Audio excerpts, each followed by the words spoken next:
সীমান্তবর্তী উপজেলা কুষ্টিয়ার দৌলতপুর। এই উপজেলায় ৪৬ কিলোমিটার এলাকা জুড়ে রয়েছে ভারতের সীমান্ত, যার মধ্যে ১৮ কিলোমিটার কাঁটাতারের বেড়া থাকলেও বাকি ২৮ কিলোমিটারই রয়েছে অরক্ষিত অবস্থায় উন্মুক্ত। আর এই উন্মুক্ত সীমান্ত দিয়ে প্রতিদিনই ভারত থেকে দেশে ঢুকছে ফেন্সিডিল, ইয়াবা, হেরোইন, গাঁজা সহ কোটি কোটি টাকার মাদক, যা বিভিন্ন মাধ্যমে ছড়িয়ে পড়ছে জেলা সহ দেশের বিভিন্ন প্রান্তে। রাত্রে অনেক হাজার হাজার মাল আসে, এটা আমরা আনি, আমাদেরকে কিছু টাকা দেয়, ৫-৬ হাজার ৭ হাজার টাকা দেয়, এটা আমরা আইনি মহাজনকে আমরা পুষাই দিই।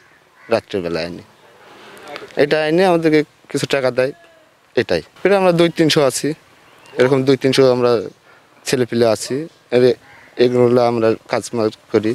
মনে করেন আমরা হলো জলঙ্গি কাছারিপাড়ার মাঝামাঝিতে এই কাজটা করি। আপনারা রাত্রে যাই আমরা বসে থাকা অবস্থায় আমাদের মাল চলে আসলে আমরা ওই মালটা রিসিভ করে নিয়ে চলে আসি। তারকাটা ব্যতীত অনেক বর্ডার ফাঁকা আছে। রাতের বেলায় এটা রাত 10টার পরে হয়তো হয়, প্লাস আপনার 1টা 2টা বা ভোর 4টার মধ্যে কাজ হয়। বাংলাদেশের বিভিন্ন জেলায় এখান থেকে সাপ্লাই হয়। বর্তমানে আমাদের এখানে বলতে গেলে গাঁজা, ফেন্সিডিল এটাই বেশি।